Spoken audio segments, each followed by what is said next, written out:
ओम नमः शिवाय।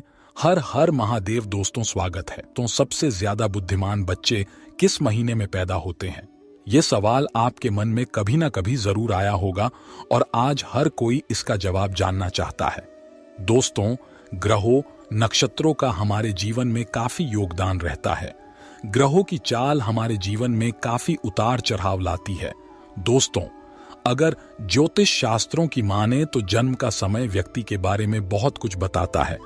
वहीं जन्म कुंडली को जन्म की तारीख और समय से ही बनाया जाता है और ज्योतिष शास्त्र में इसी कुंडली को देखकर व्यक्ति के उसके अच्छे बुरे कर्म, उसका भविष्य और उसकी मृत्यु तक के बारे में जानने की विधियां बताई गई हैं। इसलिए यह बताना ज्योतिष शास्त्र के अनुसार बहुत ही आम बात है कि किस महीने में जन्मे बच्चे सबसे अधिक बुद्धिमान होते हैं। और दोस्तों, गुरुजी ने भी यही बात विस्तार से बताई है, जिसको आज हम आपको इस वीडियो के जरिए बताने वाले हैं। दोस्तों, इससे पहले अगर आप भी इस चैनल पे नए हैं और इसी तरह की वीडियो देखना पसंद करते हैं तो वीडियो को लाइक करके चैनल को सब्सक्राइब करना न भूलें। दोस्तों, आप ये तो जानते ही होंगे कि हमें अपने कर्म के अनुसार ही फल प्राप्त होते हैं। अगर कोई व्यक्ति अच्छे कर्म करता है तो उसे अच्छा फल मिलता है और अगर बुरे कर्म करता है तो उसे बुरा फल मिलता है। साथ ही अच्छे और बुरे कर्म हमारे पिछले जन्मों से भी आते हैं।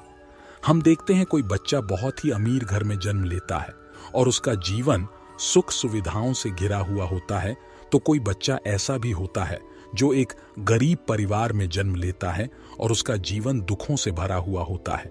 दोस्तों, अभी उस छोटे से बच्चे ने कोई कर्म तो नहीं किए हैं, फिर यह कैसे संभव है कि एक बच्चे को सब कुछ अच्छा मिल रहा है और एक को बुरा? मित्रों, ऐसा हमारे पूर्व जन्मों के कर्मों से निर्धारित होता है। जिस बच्चे ने अमीर घर में जन्म लिया है उसने अपने पिछले जन्म में कुछ ना कुछ अच्छे कर्म जरूर किए होंगे। वहीं जिस बच्चे ने गरीब घर में जन्म लिया है उसने अपने पिछले जन्मों में कोई बुरे कर्म जरूर किए होंगे। इसी तरह कर्मों के अनुसार व्यक्ति को शरीर और बुद्धि भी प्राप्त होती है। कई लोग शरीर से बीदी स्वस्थ होते हैं। ये कुछ भी खा लें उसे पचा लेते हैं और कभी बीमार नहीं पड़ते। दूसरी तरफ कुछ लोग ऐसे भी होते हैं जिनके शरीर स्वस्थ नहीं होते। ये दलिया के अलावा कुछ खा नहीं पाते और समय समय पर बीमार पड़ते रहते हैं। यह भी कर्मों के आधार पर ही निर्धारित होता है। जिन लोगों ने बहुत अधिक पुण्य किए होते हैं उन्हें एक स्वस्थ शरीर प्राप्त होता है। जिसने पाप किए होते हैं उसे अस्वस्थ शरीर प्राप्त होता है और वह बीमार पड़कर अपने बुरे कर्मों का फल भोगता है। इसी तरह जिन व्यक्तियों ने पुण्य किए होते हैं उन्हें अच्छी बुद्धि भी प्राप्त होती है, जिसका इस्तेमाल करके भी जीव की उपलब्धियों को हासिल करते हैं और सुखपूर्वक अपना जीवन व्यतीत करते हैं। लेकिन जिन व्यक्तियों ने पाप कर्म किए होते हैं उन्हें मंद बुद्धि प्राप्त होती है, जिसके चलते वे कभी सफल नहीं हो पाते और हमेशा अपयश का सामना उन्हें करना पड़ता है। तो आइए दोस्तों जानते हैं कि किस महीने में जन्मे बच्चे कैसे होते हैं। जनवरी और फरवरी में जन्मे बच्चे। दोस्तों, जनवरी और फरवरी में जन्मे बच्चे बहुत ही बुद्धिमान होते हैं। ये अपने आप पर यकीन रखते हैं और बचपन से ही अपने जीवन की डोर अपने हाथों में ले लेते हैं। ये स्वयं के मालिक होते हैं और अपने जीवन में नई बुलंदियों को हासिल करते हैं। ऐसे बच्चों के माता पिता बारिदी ही भाग्यशाली होते हैं, क्योंकि ऐसे बच्चे अपने माता पिता का नाम रोशन करते हैं। मार्च और अप्रैल में जन्मे बच्चे। दोस्तों, ये बच्चे बात बात पर गुस्सा करते हैं और अपने आप को सबसे ज्यादा श्रेष्ठ सिद्ध करने की कोशिश में लगे रहते हैं। ये अपने भाग्य को बनाने के लिए किसी का भी नुकसान करने से पीछे नहीं हटते। ये लोग बहुत शक्तिशाली भी होते हैं। यह अपने करियर को बनाने के लिए अन्याय का सहारा लेते हैं और उन्हें इस बात पर जरा भी अफसोस नहीं होता।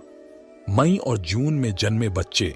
दोस्तों, ऐसे बच्चे दिल के साफ होते हैं और दूसरों की सहायता करने की कोशिश करते हैं, लेकिन इनका भाग्य इनका साथ नहीं देता। ये अक्सर लोगों के द्वारा दिए जाने वाले धोखे का शिकार बनते हैं और व्यापार में इन्हें नुकसान उठाना पड़ता है। यह बच्चे अपना भविष्य स्वयं ही सुनिश्चित करते हैं, चाहे इसके लिए उन्हें धर्म के मार्ग पर चलना पाडीडी ही या अधर्म के मार्ग पर। जुलाई और अगस्त के महीने में जन्मे बच्चे दोस्तों ये बहुत ही भाग्यशाली और सरल स्वभाव के होते हैं। ये दूसरों की सहायता करते हैं और अपने माता पिता की सेवा करने से कभी पीछे नहीं हटते। इस महीने में जन्मे लोग दूसरों की नजरों में महान बनने का प्रयास करते हैं और अक्सर इन्हें सफलता भी मिलती है। सितंबर और अक्टूबर में जन्मे बच्चे दोस्तों ये ईश्वर पर भरोसा रखते हैं और ईश्वर की भक्ति में विश्वास रखते हैं। ये ईश्वर की भक्ति में ज्यादा समय लगाते हैं और अपने भाग्य को बनाने के लिए कभी छल कपट का सहारा नहीं लेते। ये हमेशा धर्म के मार्ग पर चलते हैं और अपने परिवार का ख्याल रखने में सक्षम होते हैं। इन लोगों के जीवन में बहुत सी कठिनाइयां आती हैं, लेकिन ईश्वर की कृपा इन पर हमेशा बनी रहती है। ये बहुत बुद्धिमान भी होते हैं। नवंबर और दिसंबर में जन्मे बच्चे दोस्तों ये दूसरों की भावनाओं को समझ पाने में सक्षम होते हैं और अपने विचार में स्थित होते हैं। ये अपने परिवार से अधिक देशभक्ति में समय बिताना पसंद करते हैं। ये दूसरों की मदद करने की कोशिश करते हैं। इनके जीवन में भी समस्याएं आती हैं, लेकिन दूसरों की मदद करने के अपने स्वभाव के कारण ये बच जाते हैं। ये अपने माता पिता की सेवा करते हैं और उनके आशीर्वाद में विश्वास रखते हैं। तो दोस्तों, अब आप ये बात जान गए होंगे कि किस महीने में जन्मे बच्चे कैसे होते हैं। दोस्तों, इसी के साथ अब हम आपको बताएंगे कि आखिर सुख और दुख के क्या कारण होते हैं। दोस्तों, भगवत गीता के अनुसार पाप कर्मों से मुक्ति का तरीका जानने से पहले आपको समझना होगा कि कर्म है, पाप कर्म क्या है और ये हमें किस तरह बंधन में डालते हैं। कर्मों को लेकर अलग अलग धर्म शास्त्रों के अलग मत हैं। हिंदू शास्त्रों में कर्म का उल्लेख बढ़िए ही अच्छे से किया गया है। इसको एक उदाहरण से समझने की कोशिश करते हैं। जब किसी व्यक्ति पर शनि की साढ़े साती चल रही होती है तो वह सोचता है कि उसके दुखों का कारण शनिदेव हैं। शनि की साढ़े साती वो समय है जो बड़ी मुश्किल से कटता है।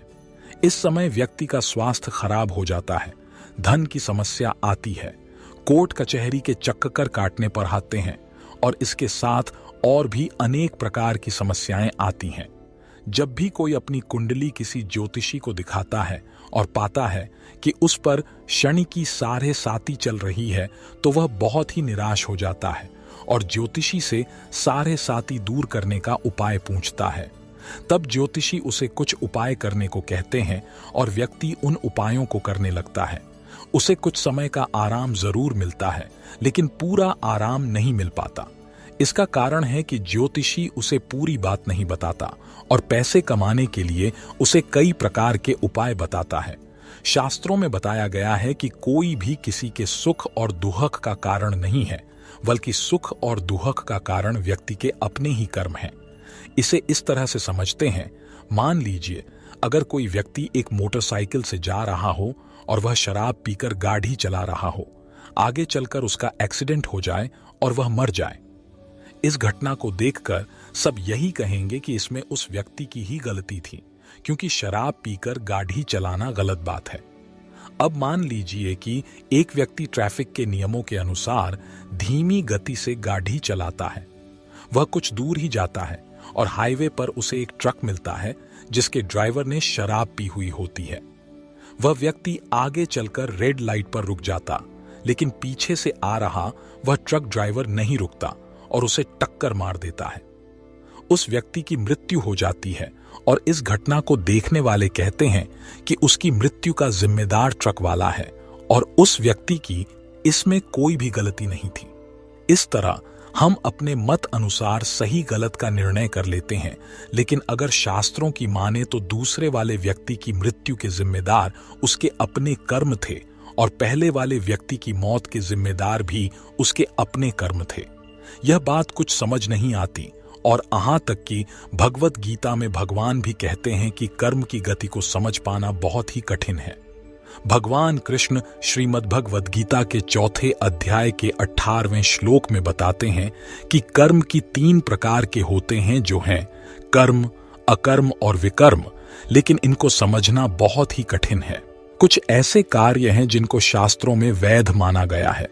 अगर ऐसे कर्मों को फल प्राप्ति की इच्छा से किया जाता है तो इसे कर्म कहते हैं। कर्म करने से बंधन उत्पन्न होता है। श्रीमद् भगवद गीता के अनुसार अच्छे और बुरे कर्म दोनों ही आत्मा को बंधन में डालते हैं। अगर कोई अच्छे कर्म करता है तो उसे अच्छा फल प्राप्त होता है, और अगर कोई बुरे कर्म करता है तो उसे बुरा फल प्राप्त होता है, लेकिन कर्मों का फल अवश्य प्राप्त होता है। दूसरे होते हैं विकर्म, जो बुरे कर्म हैं और इनका फल हमेशा बुरा होता है, जो व्यक्ति को भोगना ही पड़ता है। तीसरे होते हैं अकर्म, जो बंधन नहीं डालते और इनके करने से व्यक्ति सभी दुखों से ऊपर उठ जाता आया गया है। भगवद गीता के 18वें अध्याय के 64वें श्लोक में भगवान कहते हैं कि सभी धर्मों को छोड़कर मेरी केवल शरण में आ जाओ और मैं तुम्हें सारे पापों से मुक्त कर दूंगा। तो दोस्तों, आज का वीडियो आपको कैसा लगा हमें कमेंट में जरूर बताएं। वीडियो अच्छा लगा हो तो वीडियो को लाइक जरूर करें, साथ ही चैनल को सब्सक्राइब करना न भूलें।